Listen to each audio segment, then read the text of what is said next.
Pemirsa Badan Legislatif DPR RI memutuskan untuk melanjutkan rancangan Undang-Undang Cipta Kerja ke tingkat persetujuan Dewan Paripurna, di mana rancangan undang-undang ini langsung mendapatkan respon beragam dari masyarakat.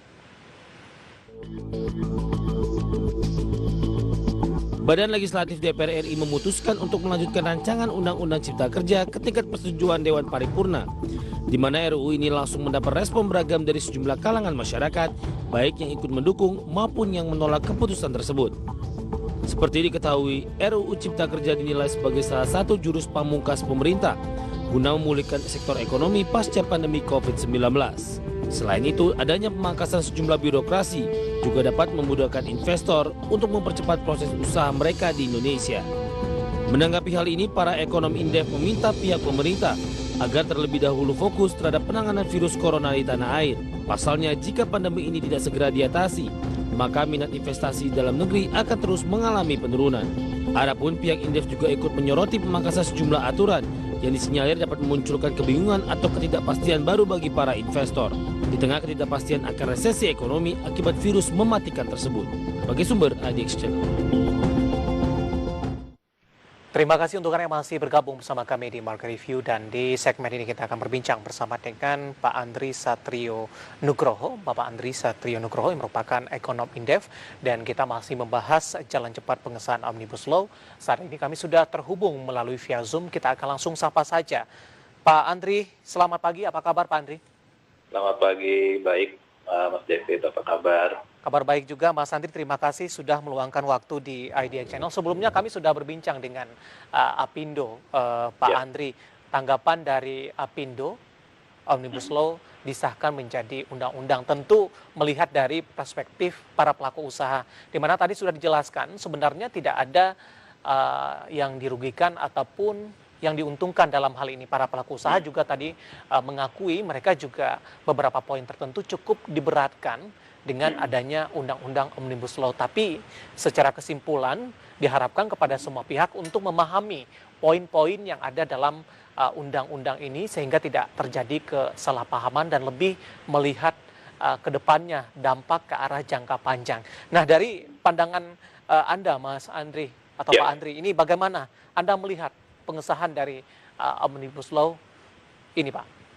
Ya, kalau kita lihat dari akhir tahun lalu begitu ya, hingga saat ini, tentu kalau dari segi pengawasan gitu ya, dari publik sendiri memang lemah untuk melihat apakah Omnibus Law ini atau Undang-Undang Cipta Kerja yang sudah disahkan ini sudah sesuai atau mungkin merangkul seluruh keinginan dari stakeholder yang ada, baik dari pengusaha maupun buruh begitu ya. Tetapi ketika kita lihat ketika undang-undangnya sudah jadi, hal ini masih belum sesuai begitu ya. Artinya masih ada beberapa klausul yang dianggap bermasalah. Kita melihat sebetulnya dari sisi pekerja begitu ya, ada beberapa variabel misalnya di luar upah yang dihilangkan, dan kita tidak bisa berkelit terhadap hal itu gitu ya. Dan itu menjadi salah satu aspek penunjang kehidupan pekerja dan penting dan sebagai suatu hak dari pekerja tersebut. Dan kalau kita lihat alasan dari disahkannya Undang-Undang Cipta Kerja ini adalah bagaimana kita bisa attract gitu ya, merangkul dari investasi asing. Tetapi kalau kita lihat unequal labor practice gitu ya, yang memang kita lihat di Undang-Undang Cipta Kerja ini tentu akan tetap menghasilkan persepsi buruk begitu ya bagi investor. Apalagi investor yang memang sudah well known namanya. Ini kita berbicara dari sisi aspek ketenagakerjaan, kita belum berbicara dari sisi aspek isu lingkungan begitu ya, memang juga bermasalah di dalamnya. Nah, saya rasa sebetulnya undang-undang ini sebetulnya bisa menjadi pisau bermata dua. Yang pertama adalah mereka memang undang-undang ini memang bisa mendorong investasi asing, tetapi di saat yang bersamaan investasi asing yang seperti apa yang didorong? Bisa jadi investasi asing yang memang kurang berkualitas begitu ya. Artinya seluruh investasi yang ada yang memang misalnya menerapkan unequal labor practice atau investasi yang merusak lingkungan ini bisa jadi masuk tanpa ada filter yang cukup jelas begitu. Nah, ini yang perlu kita waspadai ke depannya. Baik.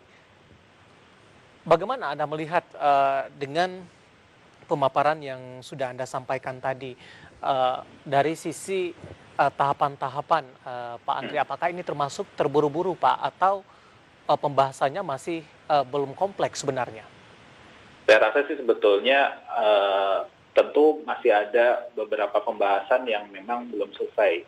Dan dari sini kita lihat pembahasan yang dari perspektif pekerjaannya masih belum cukup diakomodir dalam Undang-Undang Cipta Kerja ini.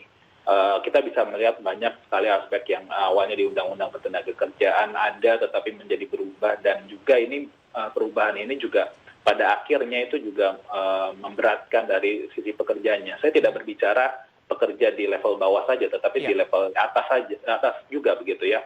Artinya kita bisa melihat nih, secara sederhana saja, upah minimum sektoral yang sekarang sudah tidak ada lagi dan dikembalikan ke upah minimum provinsi. Nah, ini kita bisa melihat bahwa ternyata pekerja dari kita bisa lihat sektor-sektor yang high tech misalnya yang ada di UMR yang diatur oleh upah minimum sektoral ini, bisa jadi mereka tidak lagi mendapatkan insentif yang cukup besar karena kembali lagi ke penghitungan upah minimum provinsi yang mana pastinya akan di bawah upah minimum sektoral. Nah, ini juga kita bisa melihat ada beberapa aspek tadi saya sudah katakan, variabel-variabel di luar upah yang dihilangkan. Nah, memang kalau kita lihat sebetulnya bahwa ada sistem yang akan bergeser di sini. Artinya apa sistem yang bergeser di sini adalah bahwa undang-undang ini membuat employment benefit yang pada awalnya ditanggung oleh pengusaha itu berpindah ke tangan pemerintah. Apakah ini salah? Nah, asumsinya kalau memang jaminan sosial sebagai employment benefit yang ada itu bisa berkualitas, artinya layanan dari Jamsosnya baik begitu ya, semua masyarakat dapat mengaksesnya. Nah, ini saya rasa tidak masalah. Tetapi apa yang terjadi kalau misalnya Jamsosnya tidak baik dan tidak dapat diakses oleh masyarakat? Nah, ini jadi permasalahan karena bisa jadi ke depan masyarakat atau pekerja gitu ya tidak akan mendapatkan hak dasar dari employment benefit ini tadi. Nah, kenapa dipindahkan ke pemerintah? Nah, saya melihat bahwa ternyata ini memang salah satu cara untuk menurunkan biaya dari pekerja. Biaya pekerja ini salah satu yang paling besar di perusahaan. Nah, ketika turun, tentu pengusaha atau mungkin perusahaan tersebut akan mencoba untuk expand lebih besar lagi. Dengan expand lebih besar lagi, pajak yang dihasilkan dari perusahaan tersebut akan semakin tinggi. Pajak ini membiayai jaminan sosialnya. Nah, apa yang terjadi kalau tidak terjadi seperti itu? Bisa jadi ke depan kalau misalnya pajak kita rendahkan, bisa jadi ya pengusaha akan membayar lebih sedikit dan tidak bisa membiayai jaminan sosial. Akibatnya adalah, tadi yang saya sampaikan, jaminan sosial tidak bisa, pertama, accessible, yang kedua, kualitas dari jaminan sosial ini untuk pekerja tidak cukup baik. Nah, ini yang sebetulnya juga kita harus waspadai ke depannya. Kalau kita melihat secara keseluruhan, tentu ini salah satu kuncinya memang adalah bagaimana pemerintah bisa memberikan hak-hak pekerja yang memang saat ini sudah dikurangi ya, kalau kita katakan di Undang-Undang Cipta Kerja ini. Satu lagi, masalah lamanya jam kerja, masalah lembur yang ada di Undang-Undang Cipta Kerja. Kalau kita lihat di beberapa negara maju ya, negara Skandinavia itu membuktikan bahwa semakin besar jam kerja itu sebetulnya tidak mencerminkan produktivitas atau output yang dihasilkan. Ya bisa jadi itu bertentangan karena banyak sekali sekarang kan flexible working arrangement, apalagi di saat COVID ini, itu justru membuktikan bahwa ternyata semakin fleksibel jam kerja itu semakin baik untuk produktivitas. Ini tak bertentangan di Undang-Undang Cipta Kerja tersebut begitu.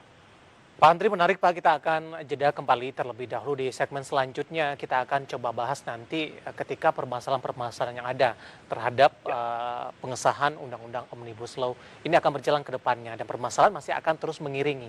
Nah, seberapa efektivitas nanti ke depannya ketika ini diharapkan untuk menarik dari investasi asing, namun penolakan-penolakan masih akan terus berlanjut. Kita akan jeda terlebih dahulu dan pemirsa, kami akan segera kembali sesaat lagi.